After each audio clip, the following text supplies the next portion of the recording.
Chapter 4 of The Science of Being Well by Wallace Wattles. What to think. In order to sever all mental relations with disease, you must enter into mental relations with health, making the process positive, not negative, one of assumption, not of rejection. You are to receive or appropriate health rather than to reject and deny disease. Denying disease accomplishes next to nothing. It does little good to cast out the devil and leave the house vacant, for he will presently return with others worse than himself. When you enter into full and constant mental relations with health, you must of necessity cease all relationship with disease. The first step in the science of being well, then, is to enter into complete thought connection with health. The best way to do this is to form a mental image or picture of yourself as being well, imagining a perfectly strong and healthy body, and to spend sufficient time in contemplating this image to make it your habitual thought of yourself.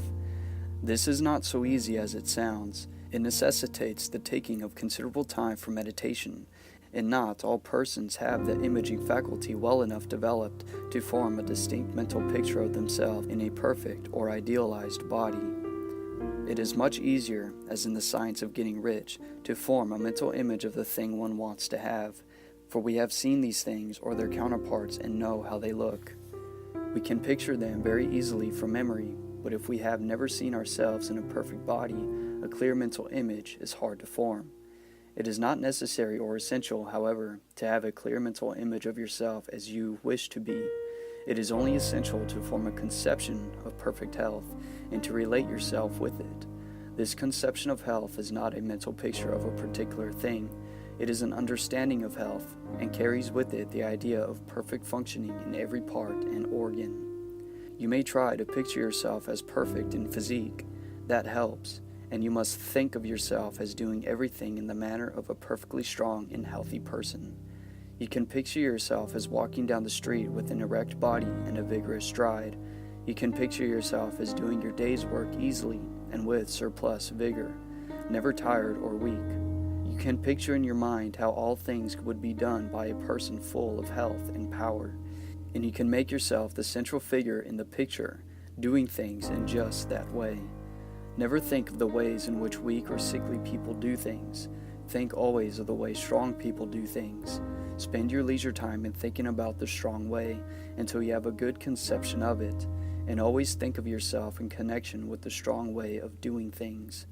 That is what I mean by having a conception of health. In order to establish perfect functioning in every part, a person does not have to study anatomy or physiology so that he can form a mental image of each separate organ and address himself to it.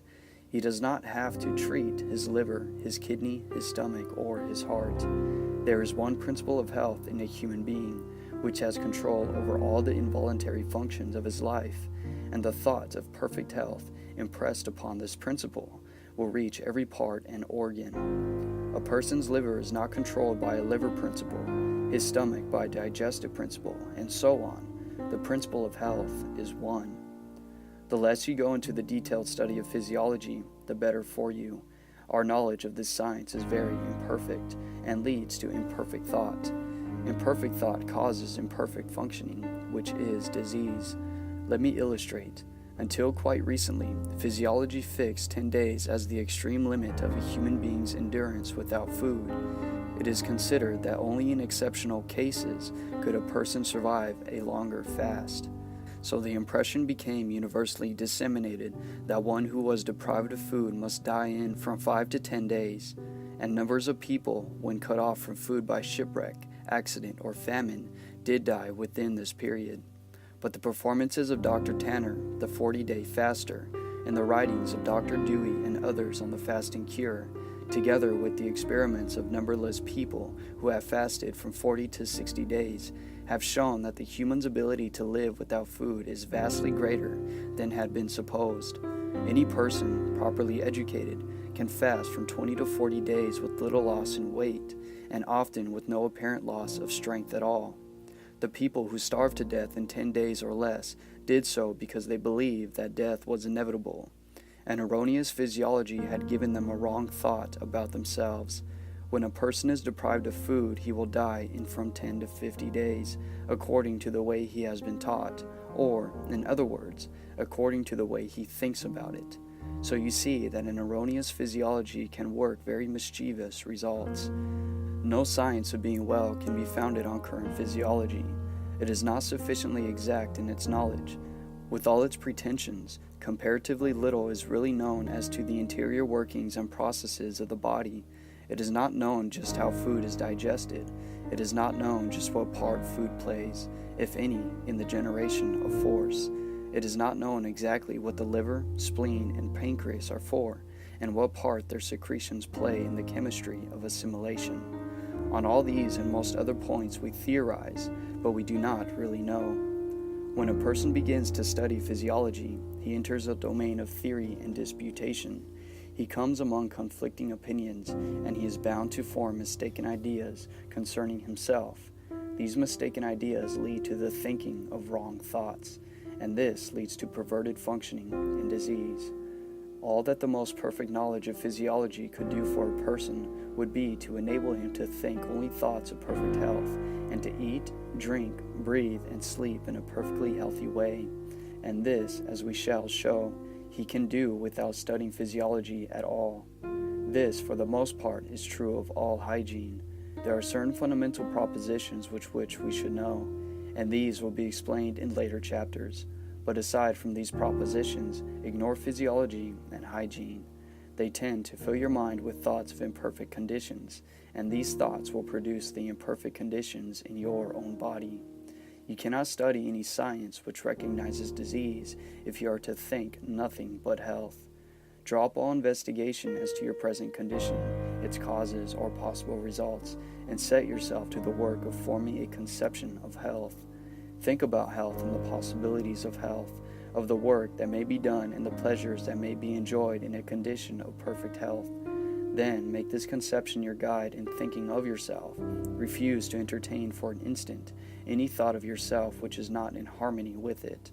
When any idea of disease or imperfect functioning enters your mind, cast it out instantly by calling up a thought which is in harmony with the conception of health. Think of yourself at all times as realizing this conception, as being a strong and perfectly healthy personage, and do not harbor a contrary thought. Know that as you think of yourself in unity with this conception, the original substance which permeates and fills the tissues of your body is taking form according to the thought. And know that this intelligent substance or mind stuff will cause function to be performed in such a way that your body will be rebuilt with perfectly healthy cells.